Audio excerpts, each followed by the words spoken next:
Hello everyone, my name is Kamal. Welcome to another video. So in today's video we're going to be talking about warriors in classic World of Warcraft. The reason I want to go over this is because I actually see a lot of people complaining a lot, saying that they're very underpowered and they're very weak. And well, I hear this about a lot of classes, so I'll probably do this overall, just different tips for different classes, but I thought I could put together 5 real quick, just to the point, short tips on how you can play your warrior a little bit more effectively. So yeah, if you enjoyed this video, if you find it useful, please consider liking the video, subscribing to the channel, all that good stuff. And I guess we'll start right off with the most important one, at least in my opinion is the most important one. You have to remember to fight within your weight class. I see so many people that are expecting to be able to get on a warrior and pull the same thing that you can on a mage or on a hunter, and it's very simply not going to happen. As a melee class, you need to understand that you have about roughly a 30% chance to not hit the target if he's 3 levels higher than you. That's really bad. That's really, really bad. That's taking into account if you have your weapon skills maxed out and everything set up pretty much perfectly, you're still looking at a 30% chance for the enemy to either dodge, parry, or for you to miss. That's not good. And then there's also, you have to take into account the potential to block or even get a glancing blow where it's very minimal damage. Like, these are all things that play a role into how effectively you can kill things. So on my warrior, I almost never try to fight anything maybe 1 level higher than me, and that's if I'm really, really feeling outrageous. I typically try to stick with quests that are at least 1 level lower than me. Sometimes, I mean, even the green ones, they give the same amount of experience if you complete the quests when they're green as they do when they're yellow, so like you're not taking a negative hit, so you might as well just do it. Just do it. The next thing I would say is never don't have Battle Shout on in combat. Battle Shout is extremely strong, like really, really fucking strong. Don't ever let Battle Shout fall off while you're in combat. I have a habit of casting it too often.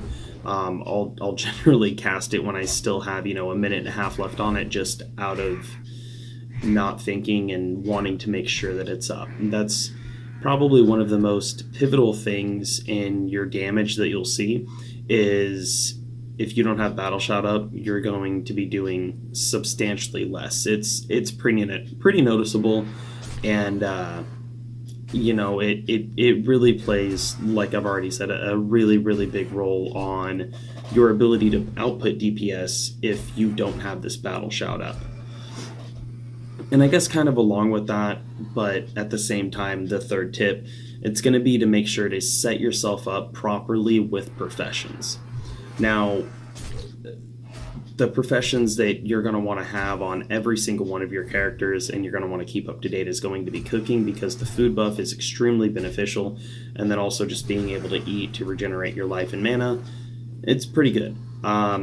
So you're going to want to level up your cooking, keep that up to date, and also any class that doesn't have a self-heal, this is going to be even more important. Level up first aid. First aid's very, very good, very strong, and they're secondary professions, so you can have them without impacting your ability to make gold or anything like that. So keep your first aid up, keep your cooking up. Also, cooking can make you a lot of money later on, so keep it up. Fishing's another really good one. Like, you can get a lot from fishing, so just keep up to date on these secondary professions. A lot of people overlook them, and it's such a silly thing, in my opinion, to overlook, because you can have these on every single one of your characters and they're so beneficial and so useful. So keep your secondary professions. Now, For primary professions, there's a few different routes that you can go. If you go blacksmithing, of course, you'll be able to make yourself gear, you can make yourself weapons, you can make yourself armor, things of that nature, it's really cool and it's really beneficial, but that's not what I typically go with, and we'll go over why in number 4. But I think the best professions, or as far as primary professions that you can go on a warrior, or even a rogue, would be herbalism and alchemy. Now, the lower levels are really when being a warrior is the most difficult, the most challenging phase to overcome of a warrior is the first 20 to 40 levels.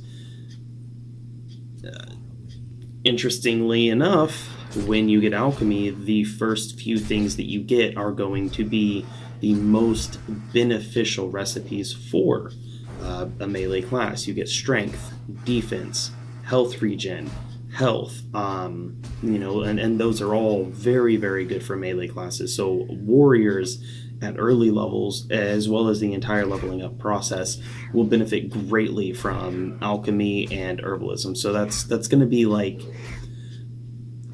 highly suggested. I mean, and you can make health potions, and if you continue to level up, at least for the first few phases of them, and you start to outlevel your health potions, and you get to the point where you can make higher health potions and you don't need the lower ones, you can just turn those lower ones into the higher ones. It's good shit. It's good shit. Alchemy and herbalism are extremely good. Now, number 4, how I said this kind of plays into number 3 as well, and why I wouldn't do blacksmithing, is I would never level a warrior as my main or as my first character. A lot of people chose to do this with a mage, to level their first character as a mage. Extremely smart. I am like 2 retarded monkeys trying to hump a doorknob when I try to play mage. It doesn't work. I can't play mage to save my fucking life, so I just don't do it. I level up hunter. Hunter is my go-to farming class. Now, I know that there's a lot of people that will look at that and be like, oh, hunters are bad, hunters are easy. Yeah, they can be, but I'm not. So, I mean, I love hunters. I think they have one of the most unique, deep toolkits in the game. You can really tell a good hunter from a bad hunter, and so I mean I like hunter. That's what I roll as my main. So in doing so, I have a bank. My warrior's bank is almost full of gear, and this is gear that as I level up, as I progress, I can start putting onto my character. This is extremely important because warriors are one of those classes that are the most gear dependent in the game, which basically leads us into tip number 5. Always keep your weapon up to date. Basically, every single time that you train, which is every 2 levels, you're going to want to be checking for weapon upgrades. The reason is because I don't even know, I can't give a numerical value, but a very good portion of your damage is coming from just white melee hits. You know, like you'll have your heroic strikes in there, you'll have your mortal strikes, you'll have your fucking rends, your whirlwinds, but a lot of the damage that you're going to be outputting, especially while leveling up the earlier few levels, is going to be just white, just plain damage, just plain melee damage. So keeping your weapon up to date will allow you to always make sure that you're outputting the most amount of white damage that you can. So, like I said, guys, in this video, this is just 5 real quick tips. I'm not going to go over macros. I'm not going to go over add-ons, because here's the whole thing about it. I'm not one of those fucking macro type players. Meaning, like, I'm not gonna go in and macro every single one of my abilities with auto attack. It's very easy for me to just press 1 if my character's not attacking. I get kind of confused when I see people constantly saying that you need to have this macro or download this add-on. Like, people that are telling you a fucking swing timer add-on, come on, dude, count. Just learn to count. I mean, it's pretty easy. I can tell you on my druid that every time I count to 4, I get a chunk of energy back. With my rogue, it's every time I count to 3, I get a chunk of energy back. I'm pretty sure they're supposed to be the same, but it's not. I know that with my hunter, he shoots an arrow every 3 seconds with the bow that I have on now.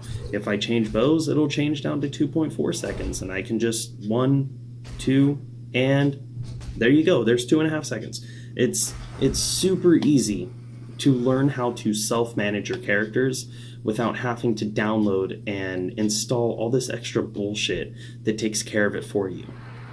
If you want to be one of those people that play on a micro level like that, great. Learn to do it on your own. You'll feel much more rewarded when you're able to output the same numbers and you're able to be just as successful as these people that are downloading all these different assists. It's kind of like the ability to out-heal a healer that's using Healbot. Like, I refuse to use Healbot. I refuse to use anything like that. If I'm going to heal, like, I'll use Grid because, well, you kind of have to with Classic, but, like, I can't stand the add-ons that people download. They give you so much information that it makes it to where it's almost like you're not playing the game. Questy, that's a little bit different. As you can see, I have Titan to tell me, how much gold I have on my account, everything like that. But I'll never have a swing timer. I'll never have fucking tell me when. That's a whole rant in itself. If you fucking use a tell me when add-on, just uninstall the game. Anyways, guys, I'm done ranting. This video's already gone on 2 minutes longer than it needed to. But yeah, 1, fight within your weight class. 2, never don't have battle shout if you're in combat. If you know you're about to go into combat, use the one that I have on F. I don't remember what it's called, but it's like an enrage. It puts me in combat, but then gives me rage. I use that, and then I cast Battle Shout to get myself built up. Set yourself up for success by getting the correct professions. Keep first aid and cooking caught up. Highly suggested to use herbalism and alchemy to give yourself potions, as well as those, just all the buffs that you can. Level your warrior as an alternate character so that you can feed gear from your main over to your alt. I think this is like my 5th character that I'm leveling up, and one of the reasons why is so that all of the different characters that I leveled up, as I'm getting mail gear, as I'm getting leather gear that's good, I can send it over to this character, or first send it over to my priest, enchant it, then send it over to this character. Big brains. And then the last one is always keep your weapon up to date. If you go back to town for any reason whatsoever, you go to Orgrimmar, you go to Thunderbluff, you go to fucking Undercity, or you're in Alliance and you're going to fucking Ironforge or Stormwind or Darnassus. If you're going to any one of those, check for weapon upgrades, always. Leveling a warrior effectively is going to be an investment in both time, mental peace, and gold. It's expensive in all 3 facets of that, but in the end, it's seeming like a class that's going to be very rewarding to play. So yeah, that's going to be it as I continue to ramble for another couple minutes after I said that I was done. I'm actually done this time, so if you guys appreciated this video, you like this video, you want to see more, please consider liking the video, subscribing to the channel. If you want to show any type of support, the links to do that are in the description below. I'm out!